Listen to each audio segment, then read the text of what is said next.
Welcome to my channel daily devotions with Shino Mary. July 28 കേരളത്തിന്റെ പുണ്യഭൂമിയിൽ നിന്ന് സ്വർഗത്തിലേക്ക് ഉയർത്തപ്പെട്ട സഹനങ്ങളെ പ്രണയിച്ച വിശുദ്ധ അൽഫോൻസാമയുടെ ഓർമ്മ തിരുനാളാണ്.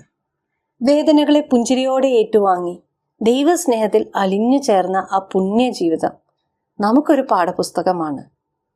അന്നക്കുട്ടി എന്ന പേരിൽ 1910 ഓഗസ്റ്റ് 19 ജനിച്ച ആ കുഞ്ഞ് തൻ്റെ ജീവിതം ദൈവത്തിന് സമർപ്പിക്കാൻ ഉറച്ച തീരുമാനമെടുത്തു. എന്തായിരിക്കും ആ കുട്ടിക്ക് സന്യാസിനിയാകാൻ പ്രചോദനം നൽകിയത്? ഒരു നിർബന്ധിത വിവാഹത്തിൽ നിന്ന് രക്ഷപ്പെടാനും സന്യാസ ജീവിതം തിരഞ്ഞെടുക്കാനുമായി അന്നക്കുട്ടി സ്വയം ചെയ്തതെന്ന് പറയപ്പെടുന്ന ഒരു അപകടം അവളുടെ പാദങ്ങളെ ഗുരുതരമായി പൊള്ളിച്ചു. ഈ ശാരീരിക വൈകല്യം അവളുടെ സന്യാസത്തോടുള്ള തീവ്രമായ ആഗ്രഹത്തെ ലോകത്തോട് വിളിച്ചു പറയുകയായിരുന്നു. വിശുദ്ധ കൊച്ചുത്രേസ്യായുടെ ഒരു ദർശനം അവളുടെ ഹൃദയത്തിൽ സന്യാസത്തിനായുള്ള വിത്ത് പാകി. ഒടുവിൽ 1927 ഭരണങ്ങാനത്തെ ക്ലാരമഠത്തിൽ അവൾ അംഗമായി. 1928 August 2 Alphonsa of the immaculate conception എന്ന പേര് സ്വീകരിച്ച് അവൾ സന്യാസത്തിലേക്ക് കടന്നു. അൽഫോൻസാമയുടെ സന്യാസ ജീവിതം നിരന്തരമായ രോഗപീഠകളുടേതായിരുന്നു. 1930 മുതൽ 1935 വരെ ഗുരുതരമായ ആരോഗ്യ പ്രശ്നങ്ങൾ. നിങ്ങൾക്കറിയാമോ, ഈ സമയത്ത് അവൾക്ക് എന്തെങ്കിലും അത്ഭുതകരമായ രോഗശാന്തി ലഭിച്ചിട്ടുണ്ടോ എന്ന്? എന്നാൽ കേട്ടോളൂ. 1936 ഓഗസ്റ്റ് 12 അവൾ സന്യാസവ്രതങ്ങൾ എന്നേക്കുമായി സ്വീകരിച്ചെങ്കിലും രോഗങ്ങൾ അവളെ വിട്ടുമാറിയില്ല. അതികഠിനമായ രക്തസ്രാവത്തിൽ നിന്ന് വാഴ്ത്തപ്പെട്ട കുര്യാക്കോസ് ഏലിയാസ് ചവറയച്ചന്റെ മധ്യസ്ഥതയിലൂടെ അവൾ അത്ഭുതകരമായി സുഖം പ്രാപിച്ചു. എന്നിട്ടും ന്യൂമോണിയ, താൽക്കാലിക ഓർമ്മക്കുറവ് തുടങ്ങിയ നിരവധി രോഗങ്ങൾ അവളെ അലട്ടിക്കൊണ്ടേയിരുന്നു. എന്നിട്ടും അൽഫോൻസാമ തന്റെ കഷ്ടപ്പാടുകളെ ദൈവത്തിലുള്ള വിശ്വാസത്തോടെയും ശാന്തതയോടെയും സ്വീകരിച്ചു. സഹനം ദൈവികമായ ഒന്നാണെന്നും അത് വിശുദ്ധിയിൽ വളരാൻ സഹായിക്കുമെന്നും അവൾ വിശ്വസിച്ചു. നമ്മുടെ ജീവിതത്തിൽ കഷ്ടപ്പാടുകൾ വരുമ്പോൾ അൽഫോൻസാമയെ പോലെ പുഞ്ചിരിക്കാൻ നമുക്കും കഴിയുമോ? ക്രിസ്തുവിനോടുള്ള തീവ്രമായ സ്നേഹത്തിലൂടെയും അവിടുത്തെ പീഡാനുഭവത്തെക്കുറിച്ചുള്ള നിരന്തരമായ ധ്യാനത്തിലൂടെയുമാണ് അവൾ സഹനത്തിന്റെ മൂല്യം മനസ്സിലാക്കിയത്. തൻ്റെ ആത്മീയ നിയന്താവിന് അയച്ച കത്തിൽ അവൾ ഇങ്ങനെ എഴുതി: എൻ്റെ ജീവിതം ഒരു ബലിയും സഹനത്തിന്റെ യാഗവുമാകാൻ ദൈവം ആഗ്രഹിക്കുന്നതുകൊണ്ട് രോഗശയ്യയിൽ കിടന്ന് സഹിക്കാൻ ഞാൻ ആത്മാർത്ഥമായി ആഗ്രഹിക്കുന്നു. ഈ സഹന സന്നദ്ധത അവളുടെ വേദനകളെ യേശുവുമായുള്ള ഐക്യത്തിനുള്ള ഒരു മാർഗമാക്കി മാറ്റി.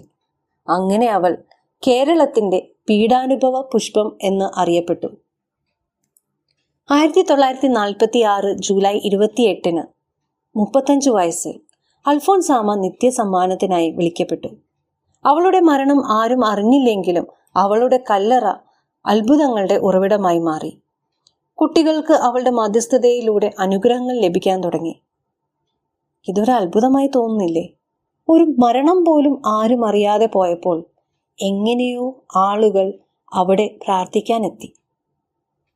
ഭരണങ്ങാനത്തെ അവളുടെ കല്ലറ ഒരു പ്രധാന തീർത്ഥാടന കേന്ദ്രമായി മാറി. 1953 ഡിസംബർ 2 അൽഫോൻസാമയെ വാഴ്ത്തപ്പെട്ടവളായി പ്രഖ്യാപിക്കുന്നതിനുള്ള നടപടികൾ ആരംഭിച്ചു. 1984 നവംബർ 9 വെനറബിൾ അൽഫോൻസ സിസ്റ്റർ എന്ന് അവൾ ഔദ്യോഗികമായി പ്രഖ്യാപിക്കപ്പെട്ടു. 1986 ഫെബ്രുവരി 8 ജോൺ പോൾ II മാർപ്പാപ്പ അവളെ വാഴ്ത്തപ്പെട്ടവളായി പ്രഖ്യാപിച്ചു. അവളുടെ മധ്യസ്ഥതയിലൂടെ അനേകം അത്ഭുതങ്ങൾ സംഭവിച്ചു. നിങ്ങൾക്ക് ഏതെങ്കിലും അത്ഭുതങ്ങളെക്കുറിച്ച് അറിയാമോ? കൂനി വളഞ്ഞ കാലുകൾ നേരെയാക്കിയത് ഇതിൽ ഏറ്റവും പ്രധാനപ്പെട്ടതായിരുന്നു. 1999 ഒരു കുഞ്ഞിന്റെ കൂനി വളഞ്ഞ കാൽ സുഖപ്പെടുത്തിയ അത്ഭുതമാണ് അവളുടെ വിശുദ്ധ പദവിക്കായി വത്തിക്കാൻ അംഗീകരിച്ചത്. 2008 ഒക്ടോബർ 12 ബെനഡിക്ട് 16 മാർപ്പാപ്പ അൽഫോൻസാമയെ വിശുദ്ധയായി പ്രഖ്യാപിച്ചു. ഇതോടെ കത്തോലിക്ക സഭ വിശുദ്ധയായി പ്രഖ്യാപിക്കുന്ന ആദ്യ ഇന്ത്യൻ വംശജയും സീറോ മലബാർ കത്തോലിക്ക സഭയുടെ ആദ്യ വിശുദ്ധയും സിസ്റ്റർ അൽഫോൻസാമയായി മാറി.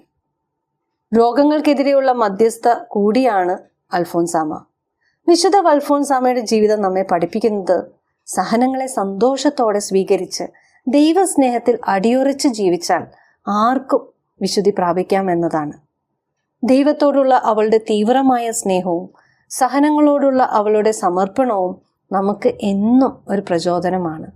ഈ വിശുദ്ധയുടെ ജീവിതത്തിൽ നിന്ന് നിങ്ങൾക്ക് ഏറ്റവും ഇഷ്ടപ്പെട്ട ഭാഗം ഏതാണ്? കമൻറ്റ് ചെയ്യാൻ മറക്കരുത് കേട്ടോ. മറ്റൊരു എപ്പിസോഡുമായി വീണ്ടും കാണാം.